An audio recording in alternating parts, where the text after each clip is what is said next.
You want to try life on the road but don't know where to start? This is part 2 of Tip Tuesday, where I'm going to tell you 10 things I wish I knew before I started living in my Jeep.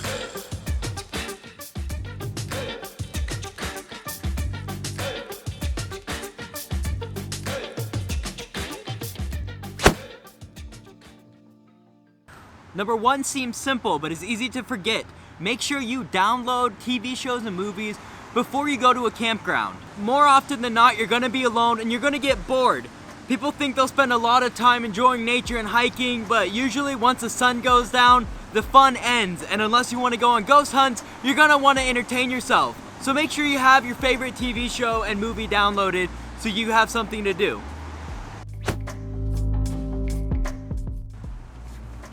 You need to be prepared to be able to sit inside of your vehicle comfortably. There's gonna be rainy days or days where it's too cold to sit outside. If you didn't properly prepare to stay inside your vehicle, it might be really uncomfortable. Have a way to have food and drinks easily accessible, and also meal plans that don't require you to cook outside of your vehicle. Sandwiches were an easy one for me. I used to fantasize these trips, and rain was always a big one for me. I love the idea of sleeping in the rain until I got out in it. Rain kind of sucks, and you need to know that rain kind of sucks. As nice as rain is on the roof of your vehicle, as soon as you wake up in the morning and step outside, it's gonna be muddy. And mud is not fun to deal with, which is gonna lead us on to our next point. If you ended up getting stuck in the rain and it's muddy, you're gonna have dirty clothes. When your boots and pants are all muddy, and you want to sleep inside of your comfortable vehicle, you need to have a place to put those clothes. Basically, have a good place for your muddy boots before you start traveling.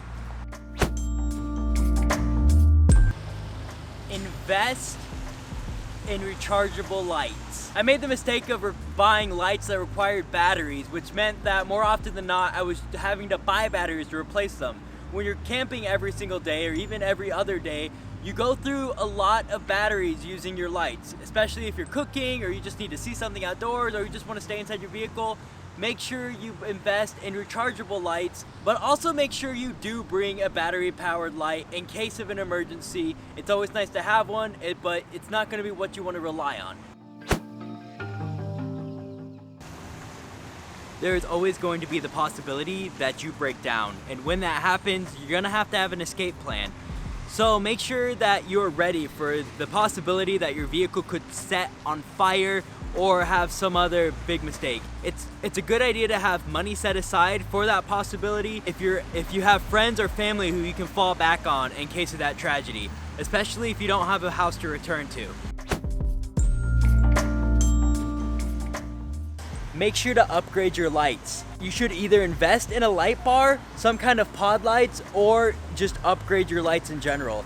Not having good lights is going to become a huge problem when you're out of the city zone. There's not going to be nice fires and stuff like this or city lights. It's going to be pitch black out and you're going to want to know where you're going, or bad stuff can happen.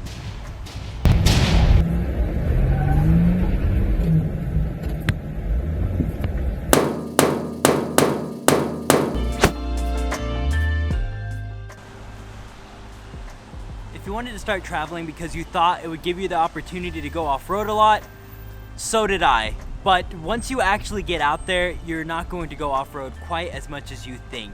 Going off-road is a very expensive hobby, and when you have everything that you own inside of your vehicle, you think twice before you try to get over that big obstacle. So if you're planning on doing this because you think you're going to go off-road a lot, it's a good idea to think twice about it. Most vehicles aren't going to be capable of carrying that amount of weight in them and still being able to perform the way they were designed to. Just make sure you're aware of the risks before you take that big leap, and also be aware of what your vehicle is capable of.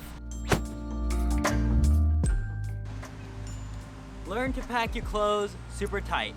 Buy some storage cubes and then learn how to pack military style.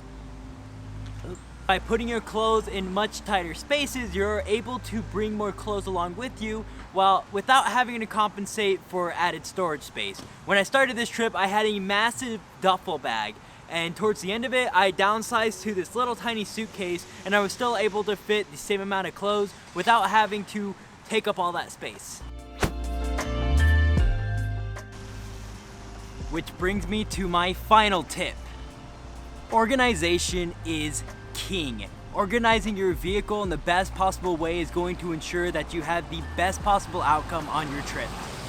Make sure that everything that you plan on using on a daily is easily accessible and you don't have to crawl over other things to get to them.